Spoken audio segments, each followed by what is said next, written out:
Hello everyone. Today we start a new subject, construction management, subject code 21800611, chapter number 1, introduction. So in this chapter we covered the following points or contents. First topic is a construction project, second is a phases of construction project, third one is important of construction and construction industries. Fourth point is Indian construction industries need a construction management, and fifth is a stakeholder of construction management. So let's we start our new topic, a construction project. So project can be defined as a temporary endeavor undertaken to provide a unique product or a service. So in case of a construction project, a product is the constructed facilities such as a building assembly of some infrastructure etc., which are supposed to some predetermined performance objective, and the service mean the design, planning and execution and so on. And the construction projects require varying manpower, and their duration may be few weeks or more than 5 years. And the term unique, here one term is given, unique means that every project is different in the way of the other project. And the term temporary means the every project has a definite beginning and the end. And project involve a series of complex and integrated activities and achieve some specific objective. So the project can be completed successfully at an optimum cost with least time means minimum time, and using the various technical activities, and we complete the project. So it's called a construction project. Now here phases of the construction project is a second important topic, and in a G2 examination always this topic one question asked in a G2 examination. So depending upon the type of the project, the type of organization and other parameters, the phases of the construction project is divided into three categories.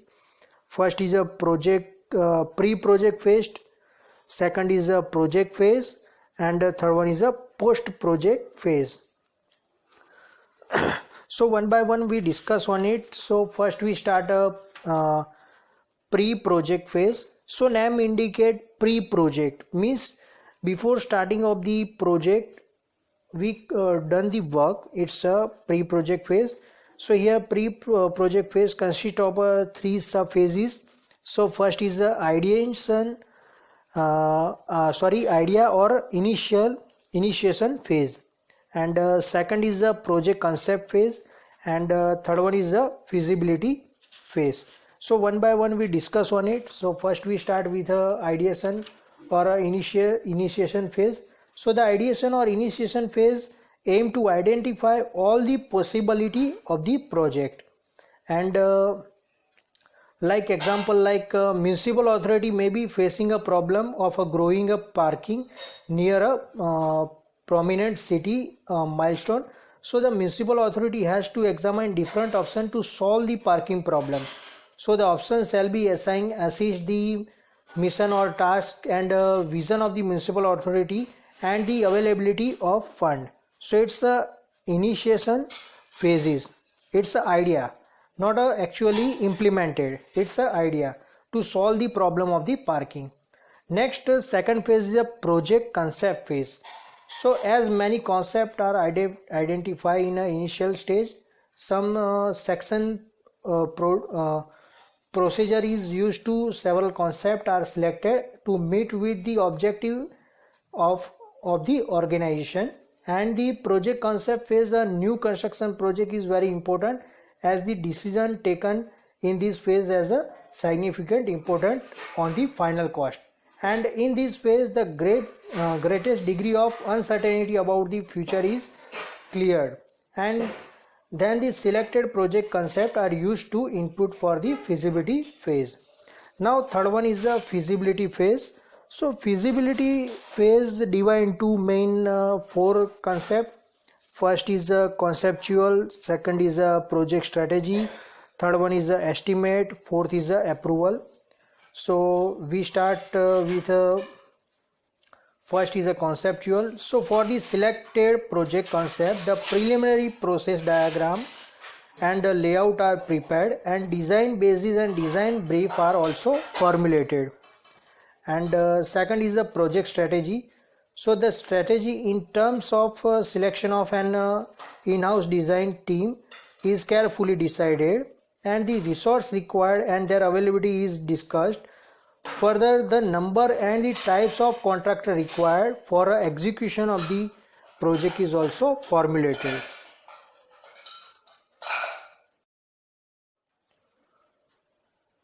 Third point is a estimate.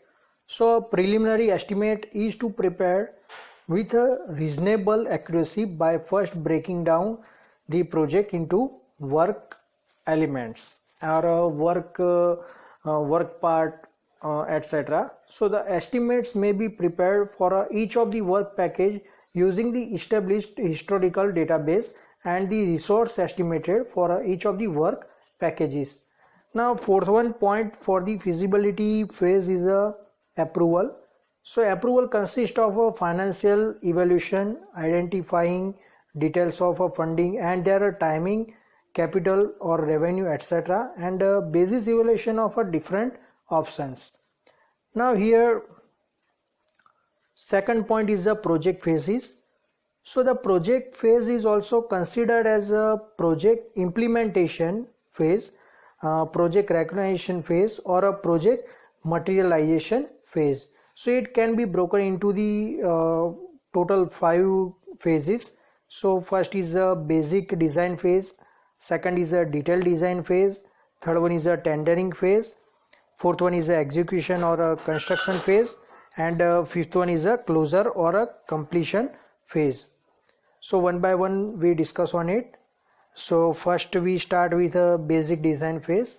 So in this phase, basic design phase, the activity are carried out by engineering organization or an architect, and during this phase the document are prepared for a tendering and contracting, the physical construction or for a procuring equipments, etc., and it consists of a basic design calculation, preparing tender drawing and preparing design and material specification, etc., done in a basic design phase.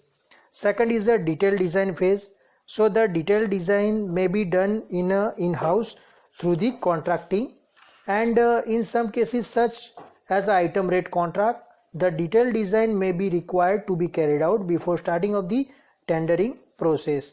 And however, in some cases such as a design building contract or a lump sum contract, the tendering process can start immediately after the completion of the basic design and specification. Third one is a tendering phase. So the tendering are issue if it is decided to execute the project through the contracting, and the preparation of a clear and a precise document is essential to the eliminated any dispute about the scope of work and contract stage. And fourth one is the execution of the construction phase. So the construction phase start immediately after the contract is awarded.